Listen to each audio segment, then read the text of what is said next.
पार्वती जी बैठ गई। ओ हो, आज पता लगा कि गुरु बिन होए न ज्ञान। वास्तव में गुरु के बिना ज्ञान होता ही नहीं। हम समझ रहे थे कि पति बड़ा प्रेम करते।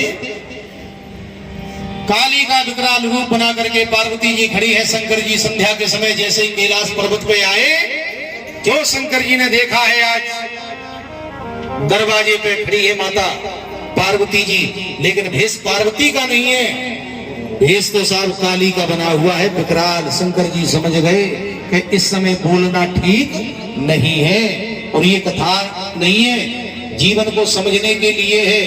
आप कहीं से भी आवे, चाहे ऑफिस से आओ, चाहे खेत पे से आओ, और चाहे किसी बिजनेस से आओ, चाहे दुकान से आओ, घर में प्रवेश करते समय देवी जी का चेहरा देखो।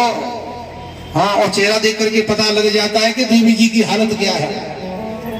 उस समय कुछ बोलना मत। शंकर जी समझ गए कि इस समय अगर कहीं कुछ बोल गए तो ज्वालामुखी तो फटेगी। तो शंकर जी चुपचाप चले गए साहब।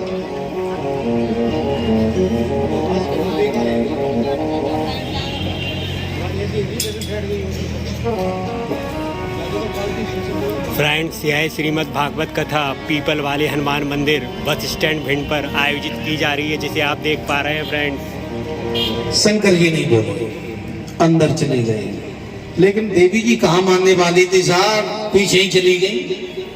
शंकर जी बैठे और पीछे से तनिक खड़ी है गई, क्योंकि पत्नी है, और पत्नी का मतलब ही है पति पे जो तनी रहे, तनिक खड़ी है साहब। शंकर जी ने ऊपर की तरफ देखा तो शंकर जी की नजर गई पार्वती जी के ऊपर। देवी, क्या आश्रम पे कोई आया था? बस इतनी बात कही, ओके चल। पार्वती जी ने कहा, कौन आएगा यहाँ शमशान घाट में? एकांत में रहते हैं, न किसी का आना न किसी का जाना, कभी कभी मेरे गुरु जी कृपा कर देते हैं। शंकर जी ने कहा, कौन से गुरु ने कृपा कर दी? पार्वती जी ने कहा, गुरु जी आए थे नारद जी। जो नारद जी का नाम सुना, तुम त्रिभुवन गुरु वेद बखाना। शंकर जी को तीनों लोगों का गुरु बताया है, लेकिन आज शंकर जी भी समझ गए कि अब पार्वती जी को समझाना मुश्किल। क्यों? बोले, नाम है नारद, जिसकी बात कभी रद्द न हो वही तो नारद है। जिसे नारद ने समझा दिया, उसे फिर दुनिया का कोई व्यक्ति समझा नहीं सकता है। शंकर जी ने कहा, नारद जी पधार गए? बोले हाँ। फ्रेंड्स, आप साथ में देख रहे हैं शिव मोहन सरकार को। फ्रेंड्स, तो देवी जी तुम तने के काय को खड़ी हो? गुरु जी आए, तुमने स्वागत किया होगा। पार्वती जी ने कहा, सुनो महाराज, आज तक मैं समझती रही, बड़ी बड़ी भूल में रही।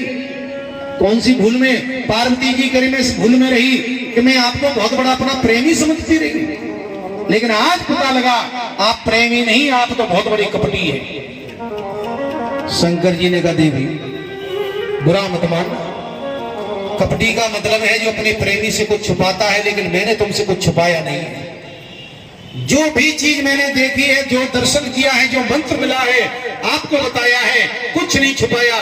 पार्वती जी ने कहा, सुनो ज्यादा मत बोलो, कुछ नहीं छुपाया, लेकिन अपने गले में ये माला पहन करके मुंडों की रखती हो 24 घंटे, अपने हृदय से लगा करके कभी बताया कि इस माला में मुंड किसके? अगर प्रेम करते आप तो कभी न कभी तो। फ्रेंड्स, यह श्रीमद् भागवत कथा का नाम लिया बस स्टैंड पर पीपल वाले हनुमान मंदिर महाराज कहते हैं, सोनक जी आज कैलाश पर्वत पे शंकर जी की समाधि सी लगती। 25 जनवरी से। और आंखें केवल बंद नहीं है, आंखें बंद हुई और शंकर जी के नेत्रों से आंसुओं की धारा निकल पड़ी, जिसमें आप देख पा रहे हैं भक्तजनों की विशाल भीड़। फ्रेंड्स, को पकड़ा है। स्वामी, क्या गलती होगी? बात क्या है? शंकर जी ने कहा धीरे से, देवी मैंने तुमसे कितना प्रेम किया है इस दुनिया में, इसका प्रमाण दुनिया में कोई दे नहीं सकता है।